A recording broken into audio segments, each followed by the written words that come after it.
it's always worth remembering most people will never see this. And by the time you grow an audience, you can always take it away. Welcome to Learn with Shopify. I'm Shuang Esther Shan. Find your niche. You probably heard this advice before for growing your YouTube channel or business. But how, and how do you do this right? Today, I'm joined by the go-to coffee expert on YouTube, James Hoffmann. And let me tell you, he's doing something right. James has close to 2 million subscribers on YouTube. He's won the World Barista Championships and started a coffee roastery back in 2008. James is here to now talk about how he turned his passion for coffee into a thriving online business and how his experience can hopefully help you do the same. James, welcome to Learn with Shopify. Thank you for having me.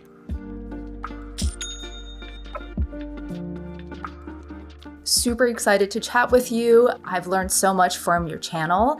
I wanted to ask you about your relationship with coffee. It's sometimes a transient career where people become a barista for a few years and move on to something else, but you've definitely dedicated your life and career to this industry. So how did you first interact with coffee? It's a good question. I feel like no one means to have a career in coffee, and that's probably still true today, but it was very true 20 years ago when I started. I got into it like most people do, which is just the need of a job that ideally paid frequently and paid okay, and that was it. I started working in coffee before I started drinking coffee, which is kind of weird.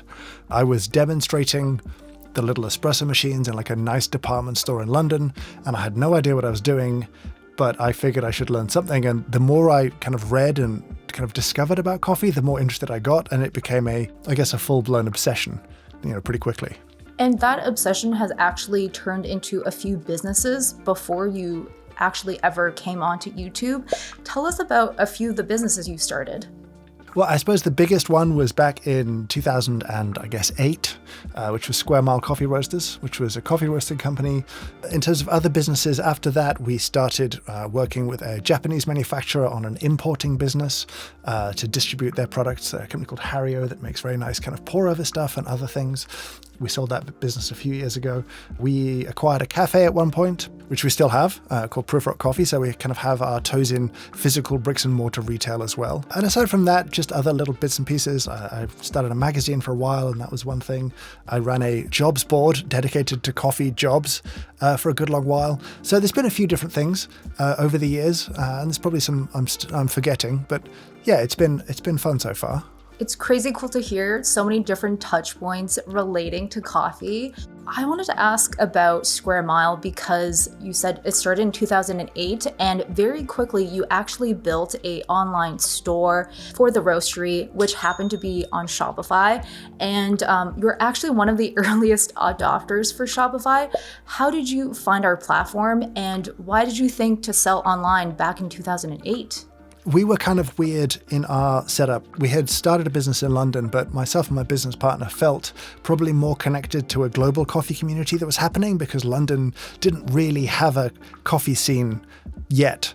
And so we felt there was more interest, especially after the kind of competition stuff, from outside of our immediate neighborhood than there was within the neighborhood, which meant online was inevitable to some extent. As for Shopify, I suspect more than anything else, it was word of mouth. And it would have probably been someone in North America who was ahead of me in the game. And I would have chatted to loads of people and be like, what are you using? And everyone was, just dipping their toes in stuff. I remember August 2008, turning on the online store and being astonished that orders kind of came in almost straight away. And that was the beginning of what's become a much bigger, more complex business, still obviously built on Shopify. But yeah, it's been kind of fun to see it scale with us and see all the changes and the evolution it's gone through. It was a simpler system back then, but it worked so well for what we were doing.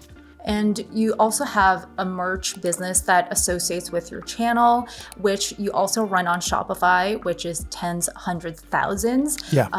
Tell us about some of the apps or services that have really helped that business. I understand, for one, it's print on demand, which integrates nicely into your Shopify store. We started, maybe 5 years ago, and it was a kind of fascinating moment for me. I'd come up with a product idea for kind of YouTube-related stuff, and it was a set of dice that would help you make a recipe for coffee brewing. And it was like I'd forgotten every lesson I'd learned with Square Mile, and I was there sat at a desk stuffing 1,000 envelopes by hand. And I was like, this is miserable work. What am I doing? This doesn't have to be this way. I know it doesn't have to be this way. We should be smart about this and integrate third-party warehousing into this, integrate sort of print on demand. Outside of the development phase of a product, we don't need to be the ones touching it. We don't need to be the ones putting it in boxes and doing all that kind of stuff, because other people can do that at scale far better than we can. And I think the flexibility of having a core that I know really well inside and out and I'm very familiar with, but being able to bolt in really easy warehouse integration. That's been game-changing and utterly essential. I could never go back to shipping thousands and thousands of products by hand. No interest in that.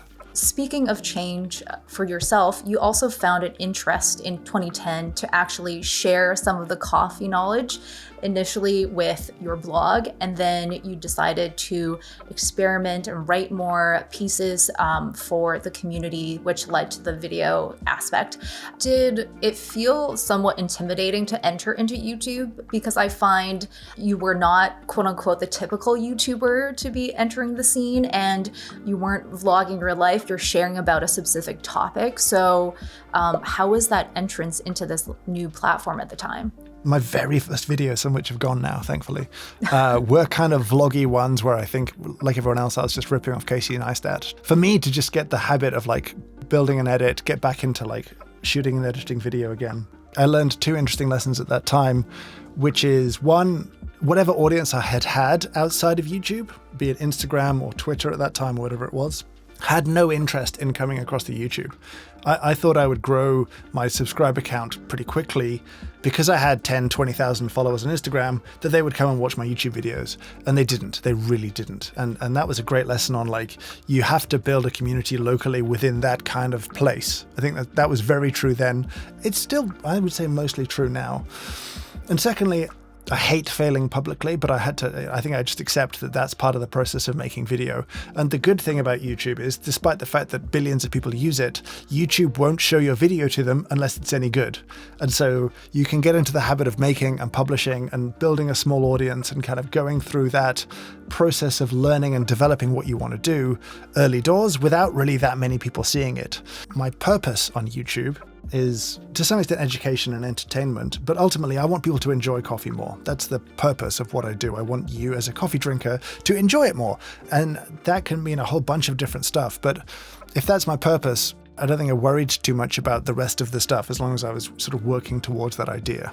After all these years creating content in so many different ways, what is your advice now for people wanting to get into content creation? There's a couple of different things. I mean, firstly, you have to have something to say. Spending time to develop expertise is really important. I'd spent quite a long time trying to educate myself and learn a great deal about coffee, and also to practice sharing coffee before I started making content. And that definitely made that bit easier. I think a lot of people see being a creator as a kind of great career path, but I think unless you have a voice and something to share, then it's just going to be immensely frustrating, because you're just not going to find an audience, because there's no point with which they'll connect with you or resonate with you or learn from you. So as a number one, it's find a passion outside of this and go deep on it, as deep as you can. Because one, if it's a passion, you'll have a great time doing that, even if you never make a video about it ever. And two, if you do want to start making videos, those will be useful to a much wider audience of people. I suppose the second piece is just it's okay to be terrible at the start, because no one's going to see it. That's kind of it. From my point of view, they were definitely terrible at the start, and that's okay.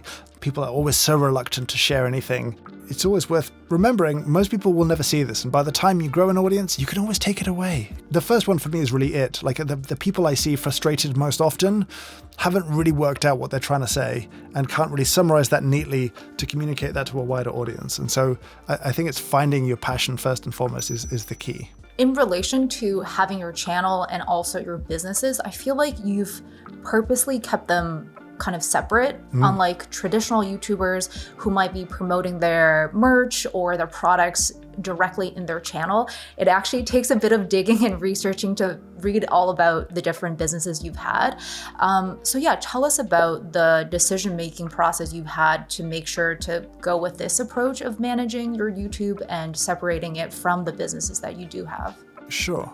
I feel like in principle, there's a fundamental difference between a personal channel and a brand channel. And there are plenty of brand channels I watch and enjoy, but a personal channel, it sort of makes a promise that you're interacting with me, an individual.